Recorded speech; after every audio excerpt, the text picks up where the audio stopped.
Even though in the last 30 days, my Amazon FBA business has done over $142,000, there's still cons to the model. And I want to break down the 3 biggest issues that I have when it comes to running a 7-figure Amazon FBA business.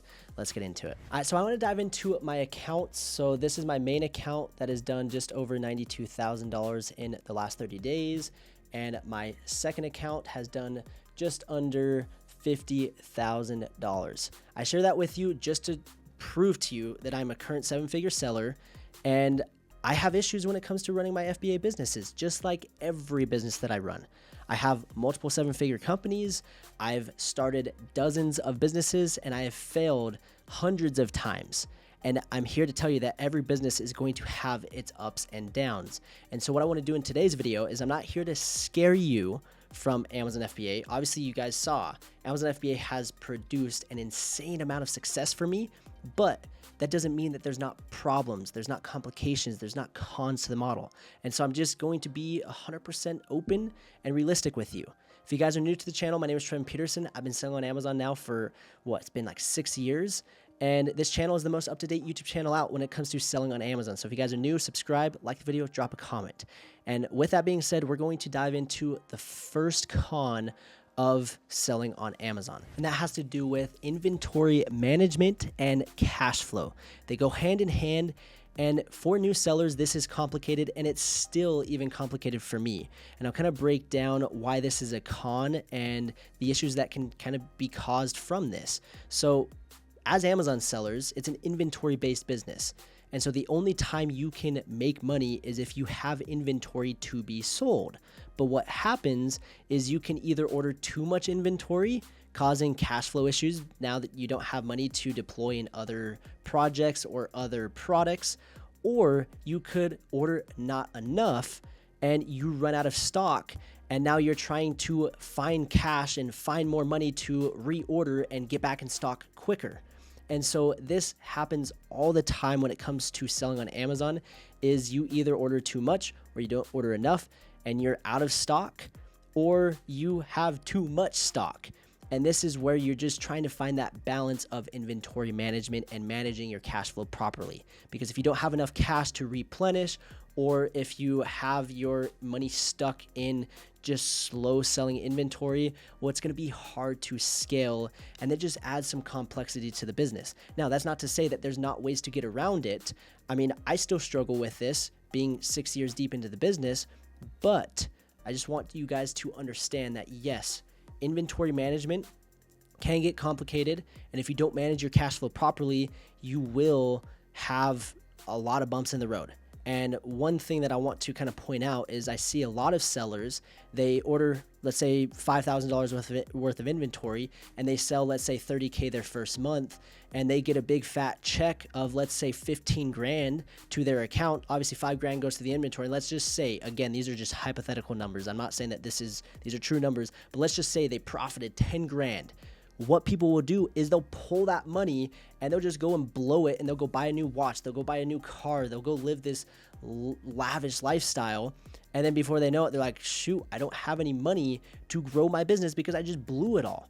So, piece of advice. Number one, understand inventory management, and there's different software tools and different things. So like, for example, I like using Sellerboard. I'll put the link down below to help me manage my inventory, knowing when I need to reorder, how much I need to reorder, and managing that money properly and not blowing it, so that when it does come time to scale, or when you do need money to reorder, or when you do need money to launch that second or third or fourth or fifth product, you've got it and you didn't just blow it.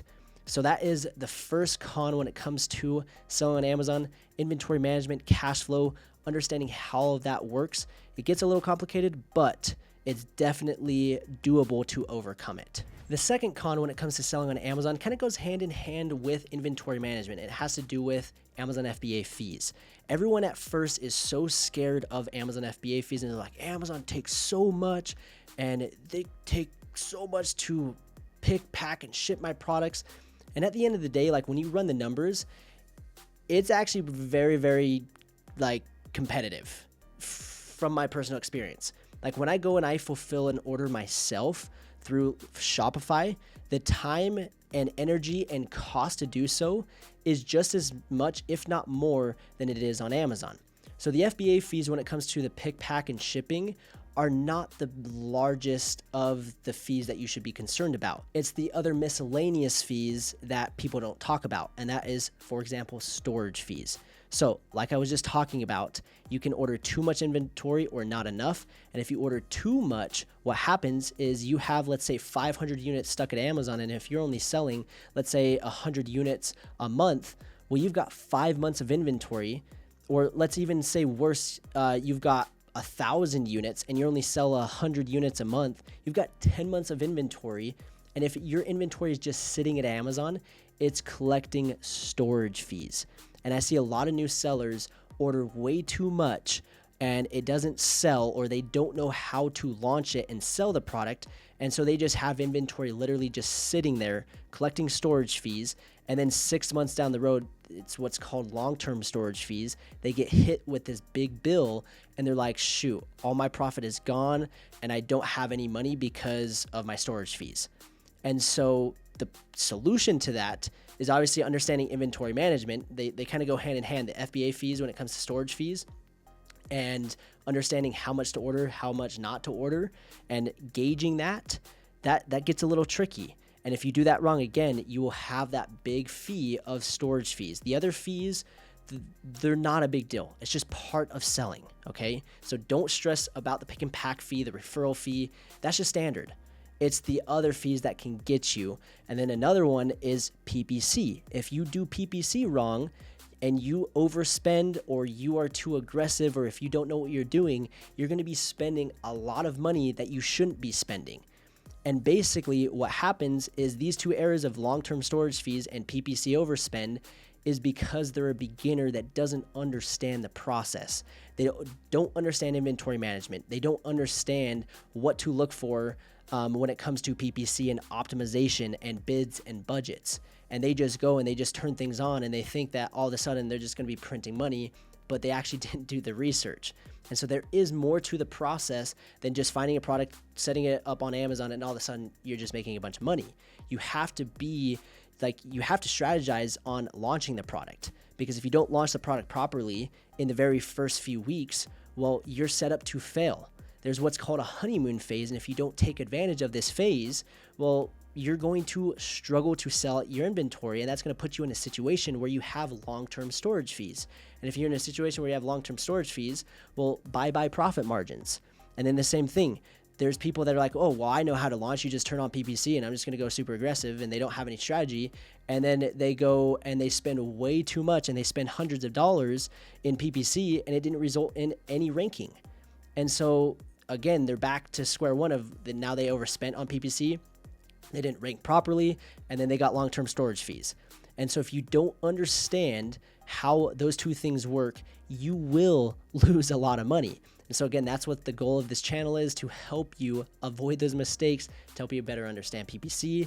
Matter of fact, I actually have a complete done-for-you PPC service where we will manage your PPC for you, optimize it, help you better do keyword harvesting, help you understand the bids and the budgets, and really optimize your campaigns. And so again, those two issues can cause a lot of problems, but they're easy to avoid if you know what you're doing. For me, long-term storage fees, I don't really have that issue because all my products sell and I struggle keeping them in stock. I don't struggle with them staying in at the Amazon warehouse for too long. PPC, it is kind of ebbs and flows. I have some issues. I have some struggles here and there, but now we've got it fine-tuned and we've got an awesome service and we know what to look for, how to optimize and how to adjust. And PPC is now a lot more profitable. And so those two things, when it comes to FBA fees, PPC, long-term storage fees, please understand that and try to avoid it at all costs. And if you need help, let me know. I have a bunch of links down below for a bunch of resources. And the third and last con is Amazon FBA is the long game. So many people get into the business trying to make a quick buck overnight, or trying to all of a sudden be making $10,000, $20,000, $30,000 a month. It's kind of hysterical how many messages I get via DM on Instagram saying, hey, Trevin, how quick can I scale to 30 grand a month? I just want to be making 30K profit a month. And I'm like, okay, let's be realistic here. Like, I'm just being blunt as it gets. What job is going to pay you $30,000 a month with 1 month of work? There really isn't anything. And if there is, you need to tell me, because that I know of, I don't know any job that all of a sudden within 1 month of work, you're going to be printing $30,000 a month. If there is, let me know. But you take doctors, you take dentists, you take lawyers, you take millionaire business owners. None of them all of a sudden had an overnight success of a $30K per month profit business. Dentists, they go to how many years of school? 10 plus years. Doctors, how many? 8 plus, 12 plus years. I don't even know. They go to too much school and too much debt. And even then, they might be lucky to be making 30 grand a month. Then you've got business owners. And yeah, people like me, I am making 30 grand a month. I'm making well over it, but it did not happen in the first year, not even within the second year. It was on year 3 where I was consistently making close to 6 figures per month. And people are gonna be like, oh, well, that was quick. But what's funny is so many people don't want to put in the work 2-3 years to achieve those goals. So when it comes to a long-term game, Amazon FBA is long-term, and you can't think in the short term. You can't think, how can I make as much money as quick as possible? That's just not how it is. Amazon FBA is long-term. It's a long-term business. You're building an asset that is sellable, and that's what I love about it. But so many people get hung up on this short-term game of just get rich quick, and it just blows my mind. Everyone wants to make as much money as quick as possible with as little effort as possible with as little money as possible, and that's just not real. And that kind of leads into another part of it's a long game is there's a learning curve. It takes time to understand the ins and outs of the business model. Again, going back to being a doctor, how many years does it take for them to actually get their undergrad? And how long does it actually take for them to actually start practicing? Like, it takes years and years, and even then, they still might not be comfortable with everything. Now, once they get into it 10, 20 years, they're like, oh, I can do this like the back of my hand. And that's how it is with me with Amazon. I've been doing it now for over 6 years, and I can do it I can do it with my eyes shut. But it took time, and it took effort, and it took the nights of not going to sleep, and the sleepless nights, the discipline, and just the sacrifice that I had to make to learn this skill. But once you learn it, then you have it for the rest of your life. It's indefinite. And again, too many sellers and too many new sellers struggle with that concept. So that is a con. It's not a get rich quick scheme. It's not going to happen overnight. It's a long-term game. And if you guys are in it for the long run, and if you guys are looking to develop this skill set, and if you guys are confused, or if you guys want help, then I want to help you. I'm not trying to help anyone that's thinking that this is a get rich quick scheme, period. I don't want to help you. Even if you pay me money, I don't want to help you.